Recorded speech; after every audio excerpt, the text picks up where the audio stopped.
নমস্কার বন্ধুরা, গল্পের ঢেউ ঢেউ আপনাকে স্বাগত। গল্পের ঢেউ ঢেউ গল্পের সিরিজে আজকের গল্প পড়ছি চমৎ কুমারী, লেখক পরশুরাম। গল্প পাঠে আমি সাগর লাহিড়ী।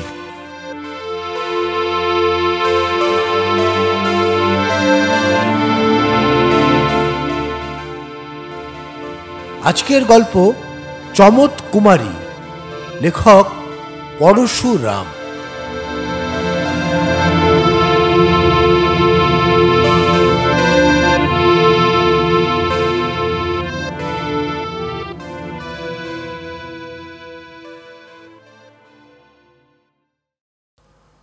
বক্রেশ্বর দাস সরকারি গুন্ডা দমন বিভাগের একজন বড় কর্মচারী। শীতের মাঝামাঝি এক মাসের ছুটি নিয়ে নববিবাহিত পত্নী মনোলোভার সঙ্গে সাঁওতাল পরগনায় বেড়াতে এসেছেন। সঙ্গে বুড়ো চাকর বৈকুণ্ঠও আছে। এরা গণেশ মুন্ডায় লালকুঠি নামক একটা ছোট বাড়িতে উঠেছেন। জায়গাটি নির্জন, প্রাকৃতিক দৃশ্য মনোহর। বক্রেশ্বরের বয়স 40 পেরিয়েছে, মনোলোভার 25-এর নিচে। বক্রেশ্বর বোঝেন তিনি সুদর্শন নন। শরীরে প্রচুর শক্তি থাকলেও তার যৌবন শেষ হয়েছে।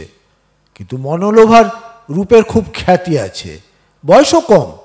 এই কারণে বক্রেশ্বরের কিঞ্চিত হীনতা ভাব অর্থাৎ ইনফিরিয়রিটি কমপ্লেক্স আছে। প্রভাত মুখুজ্জে মহাশয় একটি গল্পে একজন জবরদস্ত ডিপুটির কথা লিখেছেন। একদিন তিনি যখন বাড়িতে ছিলেন না, তখন তার স্ত্রীর সঙ্গে এক পূর্ব পরিচিত ভদ্রলোক দেখা করেন। ডিপুটিবাবু তা জানতে পেরে স্ত্রীকে যথাউচিত ধমক দেন এবং আগন্তুক লোকটিকে আদালতি ভাষায় একটি কড়া নোটিশ লিখে পাঠান। তার শেষ লাইনটি ঠিক মনে নেই, এরকম: বাদ্যিগড় এমত করিলে তোমাকে ফৌজদারি সোরপোত করা হইবে। সেই ডিপুটির সঙ্গে বক্রেশ্বরের স্বভাবের কিছু মিল আছে। দরিদ্রের কন্যা, অল্প শিক্ষিতা, ভালো মানুষ মনোলোভা তার স্বামীকে চেনেন এবং সাবধানে চলেন। জিনিসপত্র সব গোছানো হয়ে গেছে। বিকেলবেলা মনোলোভা বললেন, চলো চম্পি দিদির সঙ্গে দেখা করে আসি। তিনি ওই তীরসিঙ্গা পাহাড়ের কাছে লক্ষ্মণপুরায় আছেন। চিঠিতে লিখেছিলেন, আমাদের এই বাসা থেকে বড়জোর 1.25 মাইল। বক্রেশ্বর বললেন, আমার ফুরসত নেই। একটা স্কিম মাথায় এসেছে। গভর্নমেন্ট যদি লিখে নেয় তবে দেশের সমস্ত বদমাশ শায়েস্তা হয়ে যাবে। এই ছুটির মধ্যেই স্কিমটা লিখে ফেলব। তুমি যেতে চাও যাও, কিন্তু বৈকুণ্ঠকে সঙ্গী নিও। বৈকুণ্ঠের ঢের কাজ, বাজার করবে, দুধের ব্যবস্থা করবে, রান্নার জোগাড় করবে। আর ও তো অথর্ব বুড়ো, ওকে সঙ্গে নেওয়া মিথ্যে।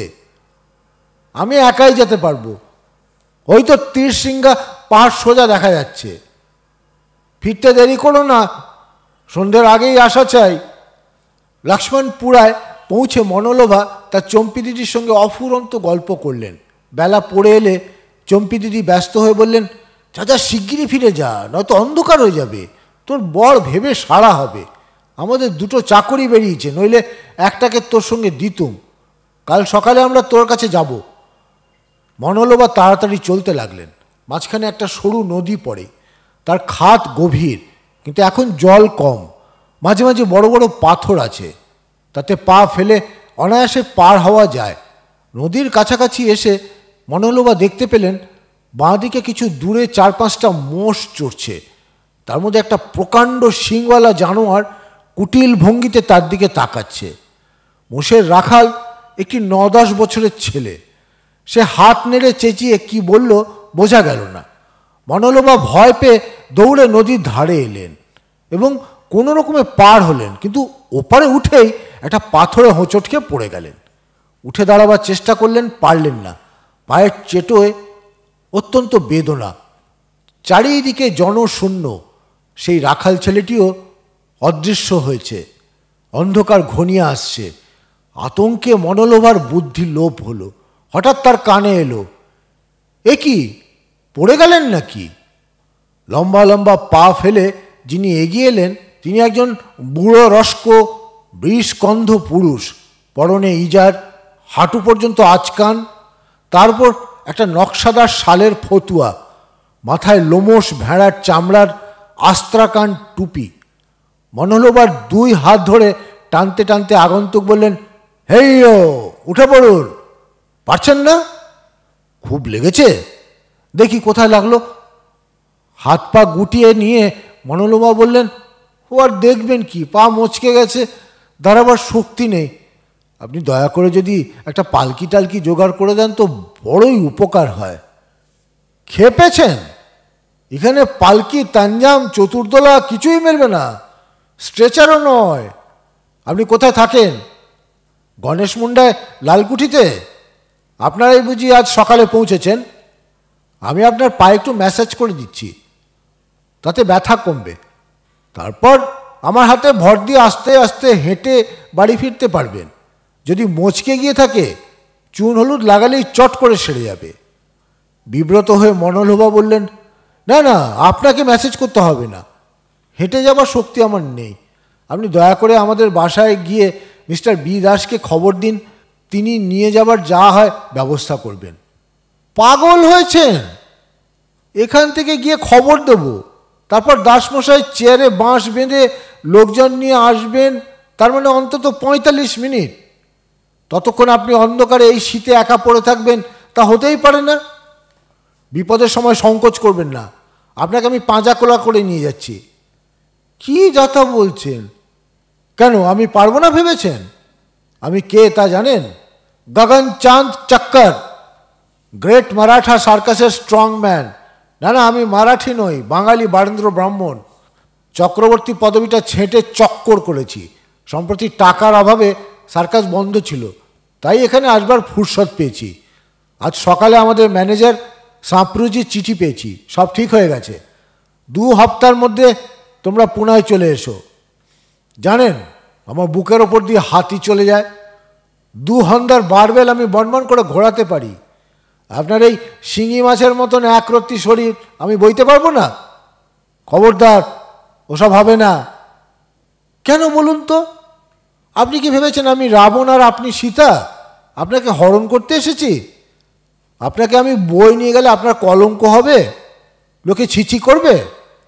আমার স্বামী পছন্দ করবেন না। কি অদ্ভুত কথা! অমন রামচন্দ্রের স্বামী জোটালেন কোথা থেকে? বিপদের সময় নাচার হয়ে আপনাকে যদি বই নিয়ে যায়, তাতে আপত্তির কি আছে? আপনার কর্তা বুঝি মনে করবেন আমার ওপর আপনার অনুরাগ জন্মেছে, আমার স্পর্শে আপনি পুলকিত হয়েছেন, এই তো?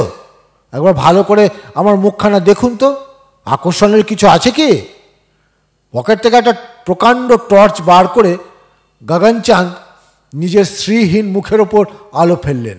তারপর বললেন, দেখুন, লোকে আমার মুখ দেখতে সার্কাসে আসে না, শুধু গায়ের জোরই দেখে। আমার এই চাঁদ বদন দেখলে আপনার স্বামীর মনে কোনো সন্দেহই হবে না। মনোলোভা বললেন, কেন তর্ক করে সময় নষ্ট করছেন? আপনার চেহারা সুশ্রী না হলেও লোকে দোষ ধরতে পারে। ও, বুঝেছি। আপনার চিত্তবিকার না হলেও আমার তো আপনার উপর লোভ হতে পারে, এই না? নিশ্চয় আপনি নিজেকে খুব সুন্দরী মনে করেন। একদম ভুল ধারণা। মিস চমৎকুমারী ঘাড়পাদের কাছে আপনি দাঁড়াতেই পারেন না। তিনি আবার কি? গগনচাঁদ চক্কর তার ফতুয়ার বোতাম খুললেন, আচকানেরও খুললেন, তার নিচে যে জামা ছিল তাও খুললেন। তারপর মুখে একটি বিহবল ভাব এনে নিজের উন্মুক্ত লোমশ বুকে 3 বার চাপড় মারলেন। মনোলোভা শুধু প্রশ্ন করলেন, আপনার প্রণয়নী নাকি? শুধু প্রণয়নী নয় মশাই, দস্তুর মতো সহধর্মিনী। 3 মাস হলো দুজনে বিবাহ বন্ধনে জড়িত হয়ে দম্পতি হয়ে গেছি। তবে মিস চমৎকুমারী বললেন কেন? এখন তো তিনি শ্রীমতী চক্কর। আপনি কিছুই বোঝেন না। মিস চমৎকুমারী ঘাপারদে হলো স্টেজ নেম। আমেরিকান ফিল্ম অ্যাক্ট্রেসরা যেমন 50 বার বিয়ে করেও নিজের কুমারী নামটাই বজায় রাখে, সেই রকম আর কি। চমৎকুমারী হচ্ছেন গ্রেট মারাঠা সার্কাসের লিডিং লেডি বলবতী ললনা। যেমন রূপ তেমনই বাহুবল তেমনই গলার জোর। একটা প্রমাণ সাইজ গরু কিংবা গাধাকে টপ করে কাঁধে তুলে নিয়ে ছুটতে পারেন, আবার ছুটন্ত ঘোড়ার পিঠে এক পায়ে দাঁড়িয়ে একটা হাত কানে চেপে অন্য হাতে তম্বুরা নিয়ে ধ্রুপদ খেয়াল গাইতে পারেন। মহারাষ্ট্রী মহিলা, কিন্তু অনেক কাল কলকাতায় ছিলেন, চমৎকার বাংলা বলেন। আপনার স্বামীর সঙ্গে তার মোলাকাত করিয়ে দেব। চমৎকুমারীকে দেখলেই তিনি বুঝতে পারবেন যে আমার হৃদয় শক্ত খুঁটিতে বাঁধা আছে, তার আর নড়নচড়ন নেই। আপনি আর দেরি করবেন না, দয়া করে মিস্টার দাসকে খবর দিন। কি কথাই বললেন! আমি চলে যাই, আপনি একলা পড়ে থাকুন, আর বাঘ কি হুড়ার কি লক্কর এসে আপনাকে ভক্ষণ করুক। শুনতে পাচ্ছেন ওই শেয়াল ডাকছে? আপনার হিতাহিত জ্ঞান এখন লোপ পেয়েছে, কোনো আপত্তিই আমি শুনবো না। চুপ! আর কথাটি নয়। নিমেষের মধ্যে মনোলোভাকে পাঁজা কোলা করে তুলে নিয়ে গগনচাঁদ সবেগে চললেন। মনোলোভা ছটফট করতে লাগলেন। গগনচাঁদ বললেন, খবরদার, হাত পা ছুড়বেন না, তাহলে পড়ে যাবেন, কোমর ভাঙবে, পাঁজরা ভাঙবে। এত আপত্তি কিসের? আমাকে কি অচ্ছুত হরিজন ভেবেছেন, না সেকালে বট ঠাকুর ঠাউরেছেন যে ছুলেই আপনার ধর্মনাশ হবে? মনে মনে ধ্যান করুন, আপনি একটা দুরন্ত খুকি, রাস্তায় খেলতে খেলতে আছাড় খেয়েছেন, আর আমি আপনার স্নেহময়ী দিদিমা কোলে করে তুলে নিয়ে যাচ্ছি। আপত্তি নিষ্ফল জেনে মনোলোভা চুপ করে আড়ষ্ট হয়ে রইলেন। গগনচাঁদ হাতের মুঠোয় টর্চ টিপে পথে আলো ফেলতে ফেলতে চললেন। বক্রেশ্বর দাস দুজনকে দেখে আশ্চর্য হয়ে বললেন, এ কী ব্যাপার? গগনচাঁদ বললেন, শোবার ঘর কোথায়? আগে আপনার স্ত্রীকে বিছানায় শুইয়ে দিই, তারপর সব বলছি। এই বুঝি আপনার চাকর? ওহে বাপু, শিগগির মালসা করে আগুন নিয়ে এসো, তোমার মায়ের পায়ে সেক দিতে হবে।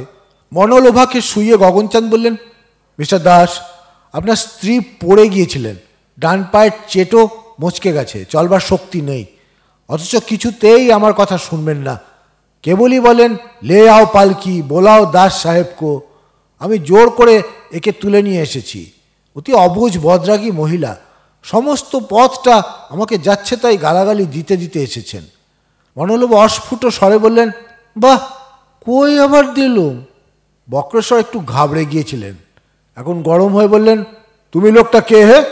ভদ্রনারীর ওপর জুলুম করো এত দূর আসপর্দা? অবাক করলেন মশাই। কোথায় একটু চা খেতে বলবেন, অন্তত কিঞ্চিত থ্যাঙ্কস দেবেন, তা নয় শুধুই ধমক। হু আর ইউ? কেন তুমি ওর গায়ে হাত দিতে গেলে? আরে মশাই, ওকে যদি নিয়ে না আসতুম তাহলে যে এতক্ষণে বাঘের পেটে হজম হয়ে যেতেন। আপনাকে যে আবার একটা গিন্নি জোগাড় দেখতে হতো। চোপড়াও বদমাস কথাকার। জানো, আমি হচ্ছি বক্রেশ্বর দাস, IAS, গুন্ডা কন্ট্রোল অফিসার। এখনই তোমাকে পুলিশে হ্যান্ডওভার করতে পারি। তা করবেন বই কি? স্ত্রী যন্ত্রণায় ছটপট করছেন, সেদিকে হুঁশ নেই, শুধু আমার ওপর তম্বি। মুখ সামলে কথা কইবেন মশাই, নইলে আমিও রেগে উঠব। এখন চলুম, নির্মল মুখুজ্জে ডাক্তারকে পাঠিয়ে দিচ্ছি। বক্রেশ্বর তেড়ে এসে গগনচাঁদের পিঠে হাত দিয়ে ঠেলতে ঠেলতে বললেন, আভি নিকালো। গগনচাঁদ বেগে চলতে লাগলেন। বক্রেশ্বর পিছু পিছু গেলেন। কিছু দূর গিয়ে গগনচাঁদ বললেন, লড়তে চান? আপনার স্ত্রী একটু সুস্থ হয়ে উঠুন, তারপর লড়বেন। যদি সবুর করতে না পারেন তো কাল সকালে আসতে পারি। বক্রেশ্বর বললেন, কাল কেন? এখনই তোকে সায়স্তা করে দিচ্ছি। জানিস আমি একজন মিডল ওয়েট চ্যাম্পিয়ন। এই নে, দেখি কেমন সামলাতে পারিস। গগনচাঁদ ক্ষিপ্র গতিতে সরে গিয়ে ঘুষি থেকে আত্মরক্ষা করলেন এবং বক্রেশ্বরের পায়ের গুলিতে ছোট একটা লাথি মারলেন। সঙ্গে সঙ্গে বক্রেশ্বর ধরাশায়ী হলেন। গগনচাঁদ বললেন, কি হলো দাসমশাই, উঠতে পারছেন না? পা মচকে গেছে? বেশ, যা হোক, কর্তা গিন্নির এক হাল, ভাববেন না। আপনাকে তুলে নিয়ে গিন্নির পাশে শুয়ে দিচ্ছি, তারপর ডাক্তার এসে চিকিৎসার ব্যবস্থা করবে। বক্রেশ্বর বললেন, ড্যাম ইউ, গেট আউট ইহার সে। ও, আমার কোলে উঠবেন না? আচ্ছা চললুম, আর কাউকে পাঠিয়ে দিচ্ছি। বক্রেশ্বর বেশ শক্তিমান পুরুষ, ভাবতেই পারেনি যে এই বদমাস গুন্ডাটা তার প্রচণ্ড ঘুষি এড়িয়ে তাকেই কাবু করে দেবে। শুধু ডান পায়ের চেটো মচকায়নি, তার কাঁধও একটু থেঁতলে গেছে। তিনি ক্ষীণ কণ্ঠে ডাকলেন, বৈকুণ্ঠ, ও বৈকুণ্ঠ। প্রায় 15 মিনিট বক্রেশ্বর অসহায় হয়ে পড়ে রইলেন। তারপর নারী কণ্ঠ কানে এলো, আজ্ঞা ভাই, হে কায়, কায় ঝালা তুমহালা। উমা, এ কি হয়েছে আপনার? বক্রেশ্বর দেখলেন কাছা দেওয়া লাল শাড়ি পরা মহিষমর্দিনী তুল্য একটি বিরাট মহিলা টর্চ হাতে দাঁড়িয়ে আছেন। বক্রেশ্বর বললেন, উফ, বড্ড লেগেছে, উঠবার শক্তি নেই। আপনি কে? চিনবেন না? আমি হচ্ছি চমৎ কুমারী ঘাপারদে, গ্রেট মারাঠা সার্কাসের বলবতী ললনা। আপনি যদি দয়া করে লালকুঠিতে গিয়ে আমার চাকর বৈকুণ্ঠকে পাঠিয়ে দেন। আপনার চাকর তো রোগা পটকা বুড়ো, আপনার এই দুমণির লাশ সে বইতে পারবে কেন? ভাববেন না, আমি আপনাকে পাঁজা কোলা করে তুলে নিয়ে যাচ্ছি। সে কি, আপনি? কেন, তাতে দোষ কি? বিপদের সময় সবই করতে হয়। ভাবছেন আমি অবলা নারী, পারবো না? জানেন, আমি একটা পুরুষ্টু গাধাকে কাঁধে তুলে নিয়ে দৌড়তে পারি। কিং কর্তব্য বিমূঢ় হয়ে বক্রেশ্বর ফ্যাল ফ্যাল করে তাকিয়ে রইলেন। চমৎকুমারী খপ করে তাকে তুলে নিয়ে বললেন, ও কি, এমন কুঁকড়ে গেলেন কেন? লজ্জা কিসের? মনে করুন আমি আপনার মেসমশাই, আপনি একটা পাজি ছোট ছেলে, আপনার চাইতেও পাজি আর একটা ছেলে লাথি মেরে আপনাকে ফেলে দিয়েছে। মেসমশাই দেখতে পেয়ে কোলে তুলে বাড়ি নিয়ে যাচ্ছেন। চমৎকুমারী তার বোঝা নিয়ে হন হন করে হেঁটে 3 মিনিটের মধ্যে লালকুঠিতে পৌঁছলেন এবং বিছানায় মনোলোবার পাশে ধপাস করে ফেলে বক্রেশ্বরকে শুইয়ে দিলেন। বক্রেশ্বর করুণ স্বরে বললেন, ও বড্ড ব্যথা, জানো মনু, হোঁচট খেয়ে পড়ে গিয়েছিলুম, ইনি আমাকে বাঁচিয়েছেন। গ্রেট মারাঠা সার্কাসের strong lady miss Chamatkumari Ghaparde. মনোলোবা অবাক হয়ে দুহাত তুলে নমস্কার করলেন। নির্মল ডাক্তার তার কম্পাউন্ডারকে নিয়ে এসে পড়লেন। স্বামী স্ত্রীকে পরীক্ষা করে ডাক্তার বললেন, ও কিছু নয়, দুজনেরই পায়ে একটু স্প্রেন হয়েছে, একটা লোশন দিচ্ছি, তাতেই সেরে যাবে। 3-4 দিন চলাফেরা করবেন না, মাঝে মাঝে নুনের পুটুলির সেক দেবেন। মিস্টার দাসের কাঁধে একটা ওষুধ লাগিয়ে ড্রেস করে দিচ্ছি। যথা কর্তব্য করে ডাক্তার আর কম্পাউন্ডার চলে গেলেন। চমৎকুমারী বললেন, আপনাদের চাকর একা সামলাতে পারবে না, আমি আপনাদের খাওয়া দাওয়ার ব্যবস্থা করে তারপর যাব। বক্রেশ্বর করজোড়ে বললেন, আপনি করুণাময়ী, যে উপকার করলেন তা জীবনে ভুলব না। মনোলোবা মনে মনে বললেন, তা বলবে কেন? ওই গোদা হাতের ঝাপটানি যে প্রাণের সুড়সুড়ি দিয়েছে, যত দোষ বেচারা গগনচাঁদের। বক্রেশ্বর বললেন, ডাক্তারবাবুর কাছে শুনলাম আপনার স্বামী মিস্টার চক্রও এখানে আছেন। কাল বিকেলে আপনারা দুজনে দয়া করে এখানে যদি চা খান তো কৃতার্থ হব। আমার এক শালি কাছেই থাকেন, তাকে কাল আনাবো, তিনি সব ব্যবস্থা করবেন। আমার তো চলবার শক্তি নেই, নয়তো নিজে গিয়ে আপনাদের আসবার জন্য বলতুম। চমৎকুমারী বললেন, কাল যে আমরা 3 দিনের জন্য রাঁচি যাচ্ছি, শনিবার ফিরব। রবিবার বিকেলে আমাদের বাসায় একটা সামান্য টি পার্টির ব্যবস্থা করেছি। চক্করের বন্ধু হোম মিনিস্টার শ্রী মহাবীর প্রসাদ, দুমকার ম্যাজিস্ট্রেট খাস্তগি সাহেব, গিরিডির মার্চেন্ট সর্দার গুরমুখ সিং, এরা সবাই আসবেন। আপনারা দুজনে দয়া করে এলে খুব খুশি হব, কোনো কষ্ট হবে না, একটা গাড়ি পাঠিয়ে দেবো। আসবেন তো? বক্রেশ্বর বললেন, নিশ্চয় নিশ্চয়। মনোলোবা মনে মনে বললেন, হেই মা কালী, রক্ষা করো।